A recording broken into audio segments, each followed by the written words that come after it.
बिस्मिल्लाहिर्रहमानिर्रहीम। मैं हूं हाफिज उस्मान और आप देख रहे हैं स्पार्क में। हमारे मुल्क का सबसे बड़ा अलमिया ये है कि हमने हर इदारे को पोलिटिसाइज कर दिया। कोई ऐसा इदारा बाकी नहीं बचा कि जिसमें सियासत ना घुसेड़ दी गई हो। इसकी एक ताज़ा मिसाल बड़े दुखी दिल के साथ मैं आपके साथ ये बात करने जा रहा हूँ और कुछ इन्फॉर्मेशन भी शेयर करूँगा। बाबर आजम, ये हमारी टीम का वो मायानाज कप्तान है कि जो हमारी टीम को सिफर से उठाकर टॉप पे लेके गया। यानी इसने पाकिस्तान क्रिकेट टीम को दोबारा से वो रूज बख्शा जो कई सालों से हम तलाश कर रहे थे। अब उस बेचारे ने इतनी मेहनत की, टीम इकट्ठी की, लड़कों को मोबिलाइज किया, उनको फैसिलिटेट किया, जिनके प्रॉब्लम्स थे उनके प्रॉब्लम्स दूर किए और एक अच्छी टीम बना के उसने पूरी 11 खिलाड़ियों की जो टीम थी उसको वो आगे लेके चला। हमारी टीम पाकिस्तान क्रिकेट टीम यानी वो तकरीबन पहले नंबर पे रही है जितनी देर बाबर आजम कप्तान रहा है। 3 साल तक इसने कप्तानी की है। अफसोस की बात यह है कि पाकिस्तान क्रिकेट बोर्ड जो है वो मुकम्मल तौर पर सियासी इदारा बन चुका। इसमें चेयरमैन की जो तैनाती है ये खालसतन सियासी बुनियादों पर की जा रही है। नजम सेठी साहब इसको चला रहे थे, जाहिर सी बात है उनको भी मुस्लिम लीग नून लेके आई थी। तो मुस्लिम लीग नून ने उनको 2 दफ़ा पीसीबी का चेयरमैन बनाया, लेकिन उन्होंने एक अच्छा काम ये किया कि उन्होंने पीएसएल को चलाया और ऐसा चलाया कि आज उसकी एक धूम है। यानी हम आईपीएल के मुकाबले में खड़े हैं। हमारे क्रिकेटर्स जो थे उनकी ग्रूमिंग हुई, उनको अच्छा पैसा मिला, वो खुशहाल हो गए। अब सिनेरियो चेंज हुआ, नून लीग की हुकूमत चली गई, उनको हटा दिया गया। फिर उसके बाद वो अपने वो कप्तान साहब के जो पुराने साथी हैं, उनके जो हम नवाला हम प्याला थे, वो रमीज राजा साहब, उनको चेयरमैन बना दिया। उन्होंने तो बेड़ा ही गर्क कर दिया, सत्यानाश कर दिया उन्होंने पीसीबी का। अपनी मर्जी के लड़के रखे, उसको निकाला, उसको रखा, ये सारी ड्रामेबाजी करते रहे रमीज राजा साहब। खैर वो चले गए। उसके बाद कप्तान साहब की हुकूमत भी चलेगी और चेयरमैन पीसीबी चेंज हो गए। वो ये पीडीएम की हुकूमत आई, उन्होंने फिर उसको नजम सेठी साहब को कप्तान वो चेयरमैन पीसीबी बना दिया। अब उनको चेयरमैन पीसीबी बनाया तो वो आया बेचारा, उसने आके फिर से चीज़ों को सेट किया, टीम फिर चल पड़ी। आपकी टीम सिफर से पहले नंबर पे आ गई। आईसीसी की जो रैंकिंग थी उसमें आप पहले नंबर पे आ गए। आपके 3 खिलाड़ी जो थे वो पहले नंबर पे पूरी दुनिया के वर्ल्ड क्लास बैट्समैन बन गए। बाबर आजम इस दौरान ग्रूम हो गया और इसी दौरान आपकी पीएसएल जो है वो अपने अरूज पे चली गई। पीसीबी ने पैसा भी खूब कमाया। इन द मीन वाइल क्या हुआ, पीडीएम की हुकूमत खत्म हो गई। वो उसको नजम सेठी साहब को छोड़ के गए तो दबाव डालना शुरू कर दिया इन्होंने पीपल्स पार्टी कि जी ज़का अशरफ को लेके। वो सियासी दबाव के बाद ज़का अशरफ साहब को चेयरमैन पीसीबी बना दिया। ये ज़का अशरफ साहब वही हैं हजरत कि इन्होंने, ये माफिया है, माफिया, ये शुगर माफिया के, शुगर जो माफिया है इसके सबसे बड़े गैंगस्टर हैं ज़का अशरफ साहब। ये 1-2 साल पहले उसके चेयरमैन भी थे, शुगर मिल्स एसोसिएशन के चेयरमैन भी थे। इनकी अपनी शुगर मिलें भी हैं। मुझे याद है बड़ी अच्छी तरह कि जब आसफ अली जरदारी साहब का दौर था तो ज़का अशरफ साहब को इन्होंने ज़रई तरक्याती बैंक का चेयरमैन भी लगाया, फिर वहाँ से हटा के इनको चेयरमैन पीसीबी उन्होंने बनाया था। अब फिर जरदारी साहब ने वही हरकत की है कि ज़का अशरफ साहब को चेयरमैन पीसीबी बनवा दिया। अब आप अंदाजा करें कि जिस दिन से ये ज़का अशरफ साहब चेयरमैन पीसीबी बने हैं उस दिन से हमारी टीम का जो मोरल है वो नीचे से नीचे जाता है। अब इसमें एक और चीज क्या है, एक और पॉलिटिक्स क्या है। जैसे हमारी टीम वर्ल्ड कप खेलने के लिए गई तो इन्होंने और साथ इनकी टीम के कुछ और लोग हैं, इन्होंने क्या मोनोपोली किया है कि वो बाबर आजम के खिलाफ इन्होंने कंपेनें शुरू कर दी।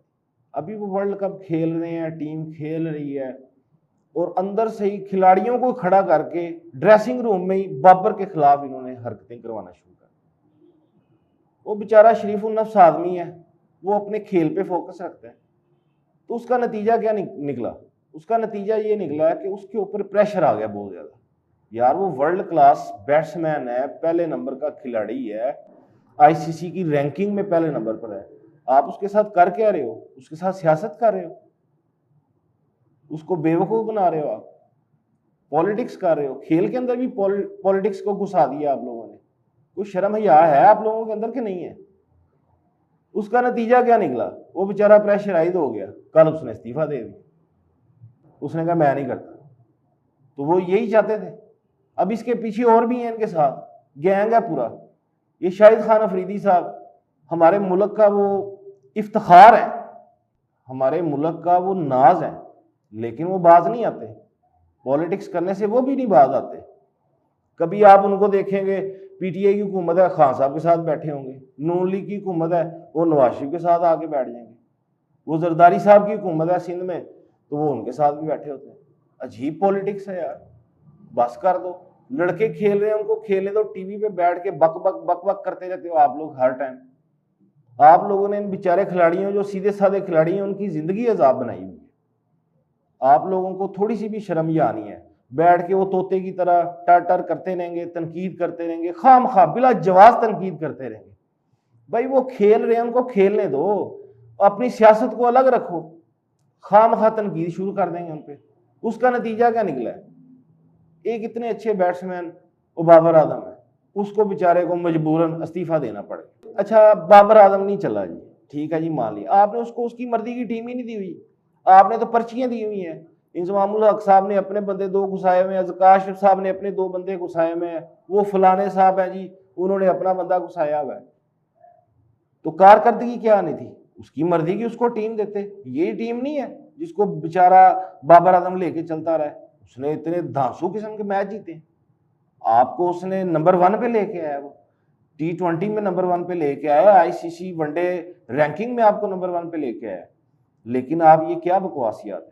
ज़काश साहब बस कर दें, खुदा का वास्ता है, ये सियासत छोड़ें। अगर आपने कोई वैसे भड़ास है निकालनी है तो वो निकाल लें। अब जिस बंदे को आपने, शहनशाह अफरीदी को, ये पर्ची है भाई, मैं आपको ये आज खबर दे रहा हूं, ये पर्ची है।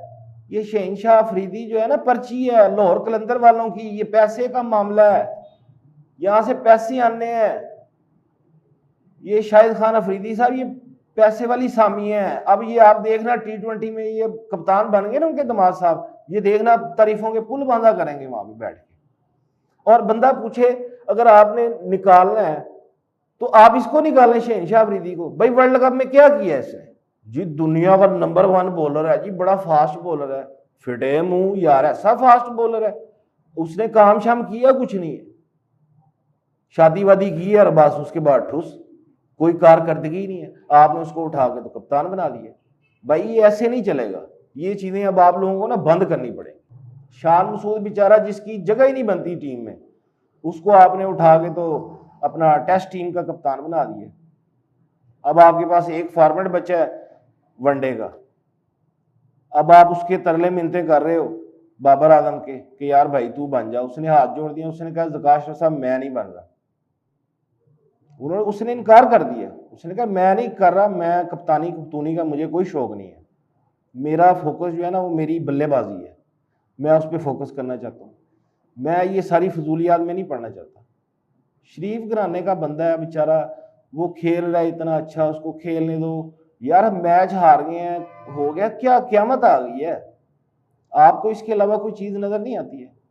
आपने अपनी पॉलिटिक्स घुसा के तो सारा वर्ल्ड कप में हार का जो नजला है, जुकाम है, जो गंद है, जो कचरा है, वो आपने एक बंदे पे डाल दिया। भाई चेयरमैन पीसीबी आप हो, सिलेक्शन कमेटी में आपने बिठाया हुआ था इंजमामुल हक साहब को। वो क्या करते रहे? अपनी कंपनियों को प्रमोट करते रहे। अपने भतीजे को उन्होंने बैट्समैन उसके अंदर डाला हुआ है, इमामुल हक। इमामुल हक की कारकर्दगी तरह 1 साल की निकाल के मुझे बताए ना, क्या है उसकी कारकर्दगी? 1 टके की कारकर्दगी नहीं है। लेकिन आपने चीफ सिलेक्टर बना के उसको वो डाल दिया। ये कोई बातें करने वाली?